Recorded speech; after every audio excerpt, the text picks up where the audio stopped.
تو دوسرے لفظوں میں جہاں پہ آلتھوزر اور گرامچی کا آئیڈیا ہمیں ایک کہہ لیں کہ ہیجیمنی کو ایک پیسو آبجیکٹ کے طور پہ دکھا رہا ہے، لینن کا آئیڈیا انقلاب کو ایک ایکٹیو پروسیس کے طور پر دکھاتا ہے جس میں ماسز اپنے ڈومیننٹ رول کے ساتھ انقلابی جدوجہد کر رہے ہوتے ہیں.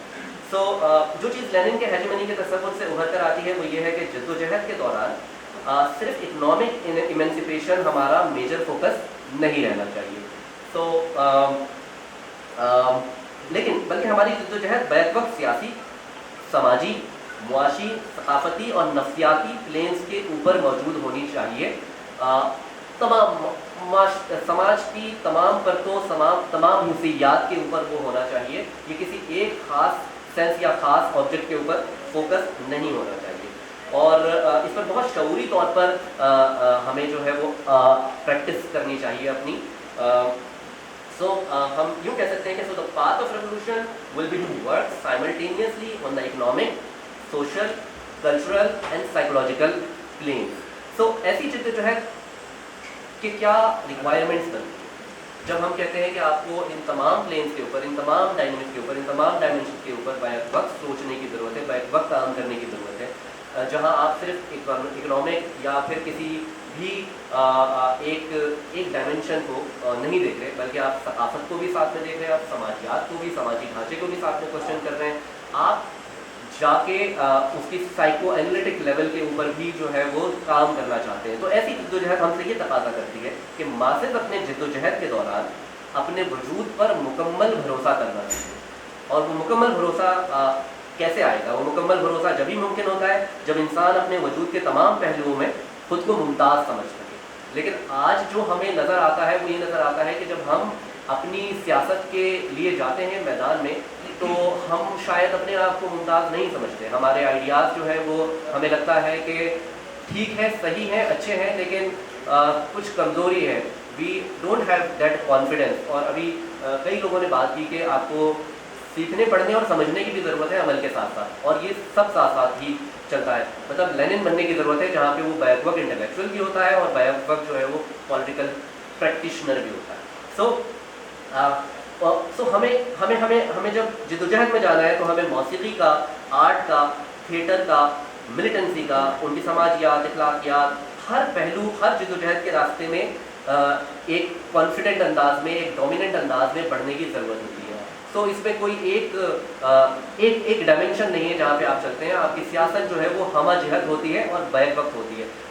تو جو بھی سیاسی جماعتیں ہمارے یہاں کام کرتی ہیں، بشمول میری اپنی خود کی، ہمیں اپنے آپ پہ ریفلیکٹ کرنے کی ضرورت ہے کہ ہم جب کام کر رہے ہوتے ہیں تو ہم کیا کرتے ہیں. ہم شاید یہ نہیں کر رہے ہوتے. ہمارا جو بہت فوکس ہوتا ہے وہ سیاسی بدلاؤ پہ ہوتا ہے، لیکن ہم جو اس کے، جس کو میں کہنا چاہوں گا اسپریچول یا روحانی، لیکن ان معنوں میں روحانی نہیں، ان پہلوؤں پر ہم نہیں جاتے. ہم جو ہے وہ ان کی سماجی پہلوؤں کے اوپر فوکس نہیں کر رہے ہوتے. ہم موسیقی، آرٹ، تھیٹر کو جو ہے وہ بالکل نگلیکٹ کر دیتے ہیں، جو کہ ڈومیننس کا ذریعہ ہے. یہ اور اگین میں اس بات کو دوبارہ دہراؤں گا کہ hegemony is an object in itself. It is not just a process. سو یہ بات ہے. ایک بات اور بھی بہرحال، تو تھوڑا سا ہم آگے بڑھتے ہیں. یہ سمجھ جو ہے ہم سے یہ تقاضا کرتی ہے کہ ہم اپنی جدوجہد کو محض سیاسی، معاشی یا بنیادوں پر محدود نہ کریں. اور اس کا مطلب یہ نہیں ہے کہ اکانومی جو ہے وہ اہم نہیں ہوتی، وہ ہماری بنیاد ہوتی ہے. لیکن یہاں پہ جدوجہد کی بات ہو رہی ہے کہ آپ جدوجہد کس سمت میں اور کس طرح سے کریں گے. بلکہ ہم اپنی آرگنائزیشن اور آرگنائزنگ دونوں میں سیاسی، ثقافتی اور نفسیاتی پہلوؤں کو بیک وقت شامل رکھیں اور اس کے ذرائع کے بارے میں بہت کلیئر ہو کہ وہ کیا ہوتے ہیں. وہ آرٹ، تھیٹر، موسیقی، سب کچھ ہوتا ہے اس میں. تو یعنی کوئی بھی میدان خالی نہیں چھوڑنا، جو اکثر ہم آپس میں گفتگو میں کہتے بھی ہیں، ہم شاید پریکٹس بھی کرتے ہیں، لیکن شاید ہم اس کو کانشیسلی اتنا اہمیت نہیں دیتے کبھی کبھی. سو ہمیں ایسے انسٹیٹیوشن بنانے چاہیے، یا کہہ لیں ایسے ہم فرنٹس کھڑے کریں جو ان اہداف پہ کام کریں اور طاقت اور طاقتور طبقات اور ان کی برتری کو ہر سطح پر نہ صرف چیلنج کریں بلکہ ماسز کو بھی اس جدوجہد کے عمل میں اسے سیکھنے اور اسے انٹرنلائز کرنے میں کا موقع ملے. اور انٹرنلائز کرنا بہت ضروری ہے. انٹرنلائزیشن کتنی خطرناک چیز ہو سکتی ہے یا کتنی کارآمد چیز ہو سکتی ہے، اس کا اندازہ آپ اس بات سے کر لیں کہ ہمارے یہاں